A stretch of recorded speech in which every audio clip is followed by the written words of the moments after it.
Hey guys, welcome back to Margot Watches Movies. My name is Jake Margot. Tonight, it's going to be episode number 2 of my Throwback Tuesday review series. And why not do the very first Happy Gilmore, coming off the heels of the release this past weekend of Happy Gilmore 2. I posted a review where I absolutely expressed hatred for the sequel to this 1996 classic. So I thought, why not clear the air? I'll do the very first Happy Gilmore and tell you guys what I think about it.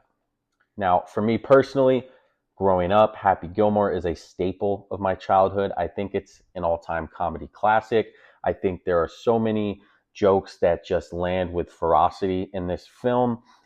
Belly laugh after belly laugh with iconic characters. Obviously, the titular character, Happy Gilmore. You have Carl Weathers Chubbs, his mentor slash old wise guy, uh, semi-caddy, if you will, kind of easing him into the game of golf. You have an all-time great comedy antagonist, Christopher McDonald, Shooter McGavin, and of course Ben Stiller in such a great bit performance as like a sub-villain, just this horrible uh, head of a nursing home where Happy's grandmother ends up.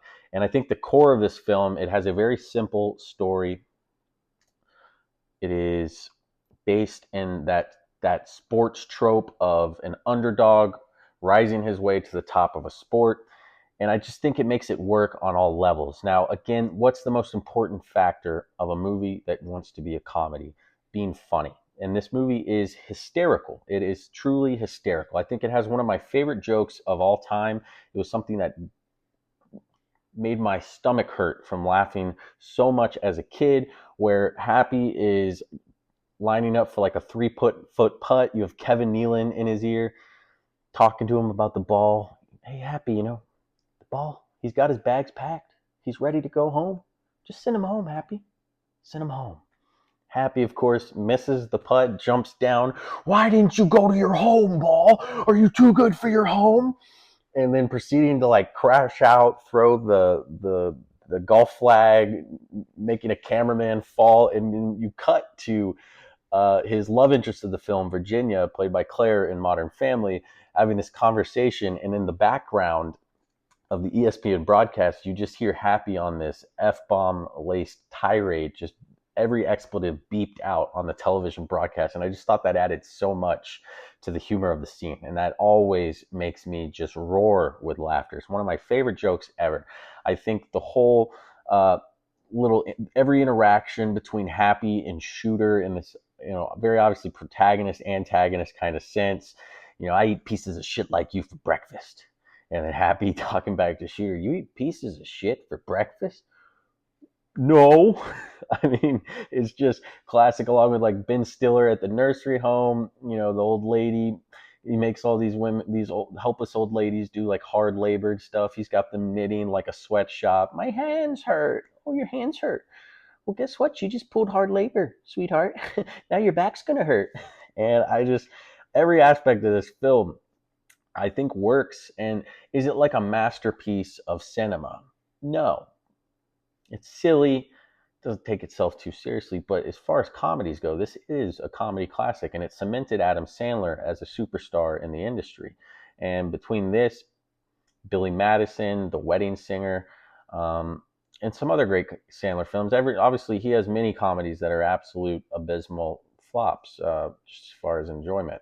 But the peaks of Sandler's comedy, and that doesn't even go into his foray into dramatic roles like Paul Thomas Anderson's Punch Drunk Love, Reign Over Me, also co-starring Don Cheadle, Spanglish, and of course the Safdie brothers' Uncut Gems. But like as far as his comedies go, I prefer this over Billy Madison and The Wedding Singer, 50 First Dates. I just think that this is such a eminently rewatchable film. It has so many iconic quotes. It has iconic characters. It has an iconic soundtrack. And it's just really hard to not want to come back to this movie at least once a year. I really enjoyed rewatching it, especially contrasting it with Happy Gilmore 2.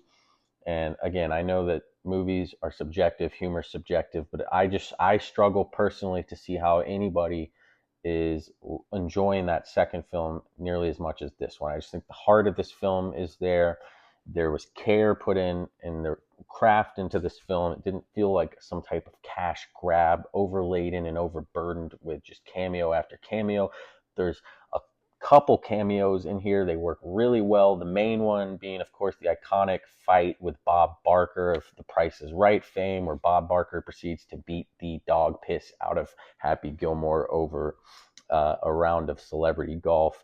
It's just one of those things. And Happy as a character, this failed hockey player with the motivation of getting into golf after he discovers he can drive the ball 400 yards due to like some hockey slap shot type of logic. You don't have to think about it too much, but he can drive the heck out of it. And he gets into golf to save his grandmother's house from being repossessed.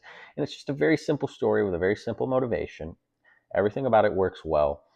The chemistry between him and Christopher McDonald's Shooter McGavin is off the charts. You have some of the just hysterical interactions between them, culminating in a really, silly but good climax that hits all those sports movie tropes.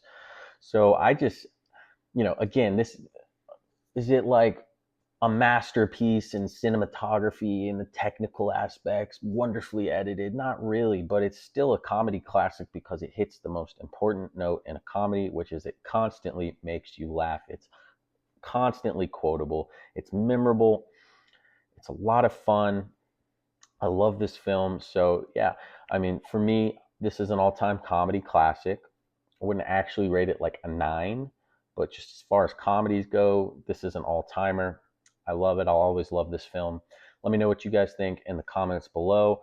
What are your thoughts? Did you like this one? Did you like the second one better?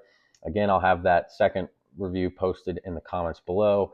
But to me, this is a no-brainer. So I'm just curious to know if everyone here is on the same page. But give me a subscribe. Give me a like if you like the review. And as always, guys, thanks for tuning in. Again, I'm Jake Margo. This is Margo Watches Movies, and we'll see you next time.